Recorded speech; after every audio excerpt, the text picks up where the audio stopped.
Hello everyone, welcome to my channel. So நேத்தி வந்து நம்ம எல்லாருமே நியூஸ் பார்த்துருப்போம். நிறைய டெலகிராம் குரூப்பில், யூடியூப் சேனலில் எல்லாமே நமக்கு தெரிஞ்சது. ப்ளஸ் மினிஸ்ட்ரி ஆஃப் எஜுகேஷனோட ட்விட்டர் பேஜில் வந்து போட்டிருந்தாங்க. இந்த மாதிரி நெட் எக்ஸாமில் வந்து மேபி லீக் இருக்கலாம். அது வந்து அதனால் வந்து அந்த நெட் எக்ஸாம் வந்து கேன்சல் பண்ணிட்டாங்க அப்படின்ற மாதிரி ஒரு அனௌன்ஸ்மெண்ட் வந்து கொடுத்துருந்தாங்க. ஸோ டேட் வந்து கூடிய சீக்கிரம் அறிவிக்கிறாங்க அப்படின்ற மாதிரி கொடுத்துருந்தாங்க. ஸோ இது வந்து பார்த்திங்கன்னா, இந்த நியூஸ் வந்து எல்லாத்துக்குமே வந்து ரொம்ப கஷ்டமான நியூஸ் தான். கண்டிப்பாக வந்து எல்லாருமே ரொம்ப நல்லா ப்ரிப்பேர் பண்ணி இப்போ எழுதிட்டு வந்திருப்பீங்க. கண்டிப்பாகவே எல்லாருக்குமே கஷ்டமாக தான் இருக்கும். பட் வாட் டு டூ, நம்ம வந்து அடுத்த இதுக்கு வந்து மூவ் ஆகி தான் ஆகணும். ஸோ இதில் இருக்க பாசிட்டிவ்ஸ் என்னென்ன அப்படின்ற மாதிரி பார்த்துட்டு நம்ம வந்து அடுத்த ஸ்டெப்பை மூவ் பண்ணால் தான் நம்ம வந்து அடுத்த வர எக்ஸாமும் வந்து நம்மளால் நல்லா பண்ண முடியும். ஏன்னா இதில் வந்து நம்மளோட தப்புன்றது எதுவும் கிடையாது இல்லைங்களா? ஸோ ஏன்னா அதனால் வந்துட்டு நீங்கள் இதை நினச்சே ஃபீல் பண்ணிகிட்டு இருந்தீங்கன்னா, உங்களோட ஃபோக்கஸ் நீங்கள் படித்தது எல்லாமே வந்து நீங்கள் டென்ஷன் ஆகி மறக்கிறதுக்கு தான் சான்சஸ் நிறையா இருக்குது. ஸோ இதில் இருக்க பாசிட்டிவ் என்ன அப்படின்ற மாதிரி நீங்கள் யோசிச்சுட்டு நெக்ஸ்ட்டு நீங்கள் மூவ் ஆன் பண்ணிகிட்டே போனீங்கன்னா, உங்களுக்கு அடுத்து வர எக்ஸாமில் நீங்கள் இன்னுமே இப்போ எவ்வளோ எக்ஸ்பெக்ட் பண்ணிங்களோ அதை விட இன்னும் ஒரு மினிமம் ஒரு 10 to 20 மார்க்ஸ் வந்து அதிகமாக எடுக்கிற ஒரு சான்ஸ் கூட உங்களுக்கு அமையலாம். ஸோ அதனால தான் இந்த வீடியோ மேக் பண்ணியிருக்கேன். ஸோ அடுத்து நீங்கள் என்னென்னலாம் பண்ணலாம் அப்படின்னு சொல்கிறதுக்காக இந்த வீடியோ. ஸோ ஃபஸ்ட்டு வந்து எப்படி ஃபோக்கஸ் பண்ணுறது. ஸோ எடுத்தோடனே வந்து உங்களுக்கு எல்லாத்துக்குமே ஐயோ இவ்வளோ தூரம் படித்தோமே, இவ்வளோ தூரம் எழுதியிருக்கோமே அப்படின்ற மாதிரி இருக்கும். ப்ளஸ் இன்னொன்று வந்து பார்த்திங்கன்னா, நிறைய பேர்த்துக்கு வந்து சென்டர்லாம் வந்து கொஞ்சம் தூரமாக தான் இருந்தது. போயிட்டு வர்றது கொஞ்சம் கஷ்டமாக தான் இருந்தது. டைமிங்கு எல்லாமே வந்து it matters, definitely it matters. But it's okay. ஒரு மாக் டெஸ்ட் மாதிரி வச்சுக்கலாமே நம்ம. இது வந்து ஒரு ப்ரீ எக்ஸாம் வைப்பாங்க இல்லைங்களா, அந்த மாதிரி ஒரு மாக் டெஸ்ட். ஏன்னா நிறைய பேர் வந்து ஓஎம்ஆர் ஷீட்டில் ஃபில் பண்ணுறதுக்கு வந்து நிறையவே ஸ்ட்ரகிள் ஆகிருக்காங்க. நிறைய மிஸ்டேக்ஸும் பண்ணியிருக்காங்க. எனக்கு தெரிஞ்ச வந்து நிறைய பேர் வந்து நிறைய மிஸ்டேக்ஸ்லாமும் பண்ணியிருக்காங்க.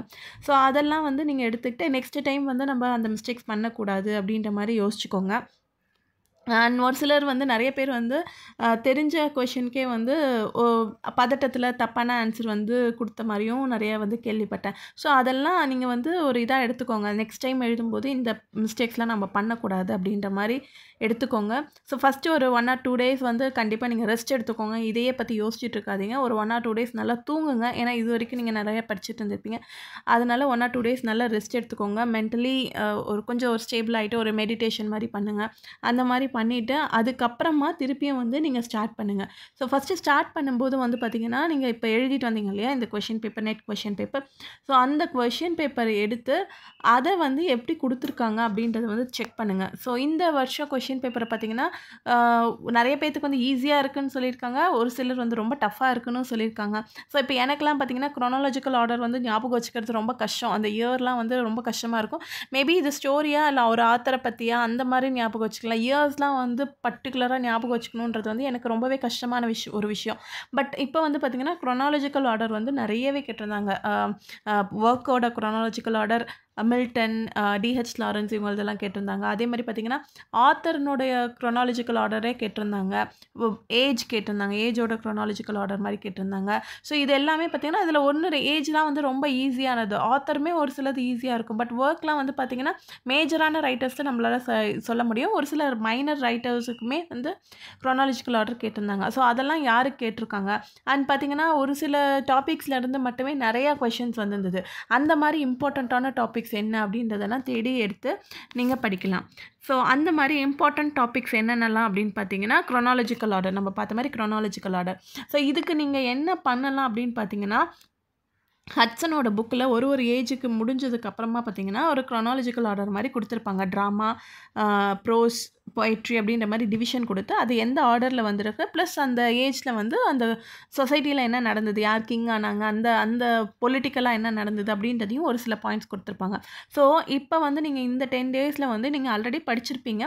இருந்தாலுமே இந்த ஒரு டேபிளர் காலம் மாதிரி ஹட்சன் புக்கில் வந்து இருக்கும். ஸோ அந்த புக்கு வந்து எடுத்து அந்த டேபிளர் காலம் வந்து திருப்பி அந்த டேபிளர் காலம் பார்க்கறதுக்கு உங்களுக்கு மினிமம் வந்து ஒரு 5 minutes போதும்.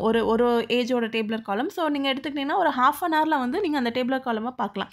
ஸோ எவ்ரிடே வந்து அந்த டேபிளர் காலம் நீங்கள் பார்த்துட்டே இருந்தீங்க அப்படின்னும் போது உங்களால் வந்து ஈஸியாக வந்து ஒரு 4-5 ஒர்க் உங்களுக்கு ஞாபகம் இருந்தாலே அதுலேருந்து நீங்கள் வந்து கண்டுபிடிக்க முடியும். உங்களால் வந்து ரிமூவ் பண்ணி தப்பான ஆன்சர்ஸ்லாம் ரிமூவ் பண்ணிவிட்டு கரெக்டான ஆன்சர்ஸ் எது அப்படின்ற மாதிரி கண்டுபிடிக்க முடியும். ஸோ அது ஒன்று எடுத்துக்கோங்க. நெக்ஸ்ட் வந்து பார்த்திங்கன்னா literary terms and theory. So இந்த வேர்டை யார் காயின் பண்ணாங்க இல்லையா, அந்த காயின் பண்ணது எந்த புக்கில் இருக்குது, ஸோ இவங்க காயின் பண்ண வேர்டு என்ன, ஸோ மேத்யூ அர்னால்டு காயின் பண்ண வேர்டு என்ன, டிஎஸ் எலியட் காயின் பண்ண வேர்ட்ஸ் டேர்ம்ஸ் என்ன அப்படின்றது மாதிரி நிறைய வந்து இன்னும் நிறைய இருக்குது இல்லைங்களா. நம்மளோட தியரிஸ்லலாம் வந்து நிறைய டேர்ம்ஸ்லாம் வந்து காயின் பண்ணியிருக்காங்க. டீஃபெமிலியரைசேஷன், டீகன்ஸ்ட்ரக்ஷன், இந்த மாதிரி நிறைய டேர்ம்ஸ்லாம் இருக்குது. ஸோ அதெல்லாம் எடுத்து அந்த டேர்முக்கு மீனிங் என்ன, அது யார் காயின் பண்ணாங்க, எந்த புக்கில் அப்படின்ற மாதிரி பார்த்துக்கோங்க. நெக்ஸ்ட் வந்து பார்த்திங்கன்னா லிட்ரரி மூமெண்ட். ஸோ இந்த லிட்ரரி மூமெண்ட்டுமே வந்து நிறைய கொஷின்ஸ் கேட்டிருந்தாங்க.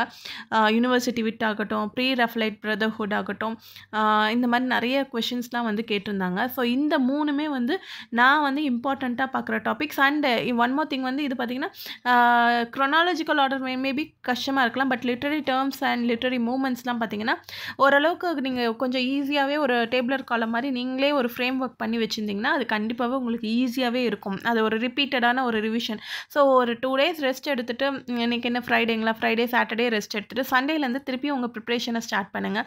ஸோ இதெல்லாம் வந்து ஃபோக்கஸ் பண்ணிவிட்டு அதுக்கப்புறமா நீங்கள் ஏற்கனவே படித்ததை நீங்கள் புதுசாக எந்த டாப்பிக்குமே ஸ்டார்ட் பண்ணாதீங்க. ஏற்கனவே படிச்சிருப்பீங்க இல்லைங்களா, அந்த டாபிக்ஸை வந்து திருப்பியும் ரிவைஸ் பண்ணுங்கள். இந்த டாபிக்ஸ்லாம் மட்டும் கொஞ்சம் எக்ஸ்ட்ரா ஃபோக்கஸோடு ரிவைஸ் பண்ணுங்கள். ஸோ இந்த மாதிரி பண்ணிங்கன்னா கண்டிப்பாகவே போன தடவை எழுதினதை விடவே ஒரு 10 to 20 மார்க்ஸ் வந்து உங்களுக்கு கண்டிப்பாக வந்து எக்ஸ்ட்ராவாக ஸ்கோர் பண்ண முடியும். அண்ட் ஒன் மோர் திங், ஏன்னா இனிமேட்டு தான் கொஷின் பேப்பர்லாம் எடுத்து செட் பண்ண போகிறாங்க அப்படின்னும் போது கொஷின் பேப்பர் அவ்வளோ ரொம்ப டஃப்பாக வரதுக்கும் சான்ஸ் வந்து கொஞ்சம் கம்மி தான். மீடியமாக வரதுக்கு தான் சான்ஸ் வந்து ரொம்ப அதிகம். ஈஸியாகவும் இருக்காது, டஃப்பாகவும் இருக்காது, நார்மல் மாடரேட் ரேஞ்சில் தான் இருக்கிறதுக்கு தான் சான்ஸ் அதிகமாக இருக்கிற மாதிரி நான் பார்க்குறேன். ஸோ இதில் உங்களுக்கு ஏதாவது ஒரு சஜஷன்ஸ் இருந்ததுன்னா நீங்கள் கமெண்ட் பாக்ஸில் சொல்லலாம். ஸோ இந்த சேனல் உங்களுக்கு பிடிச்சிருந்தா please like, share and subscribe. So இதுக்கு முன்னாடியே வந்து ப்ரீவியஸ் இயர் கொஷின் பேப்பர் எல்லாமே நான் வந்து ஆல்ரெடி போஸ்ட் பண்ணியிருக்கேன். மூமெண்ட்ஸ், தியரி எல்லாமே வந்து நான் போஸ்ட் பண்ணியிருக்கேன். அது உங்களுக்கு பிடிச்சிருந்ததுன்னா அந்த வீடியோஸையும் பாருங்கள். லிங்க் வந்து டிஸ்கிரிப்ஷனில் கொடுத்துருக்கேன். தேங்க்யூ.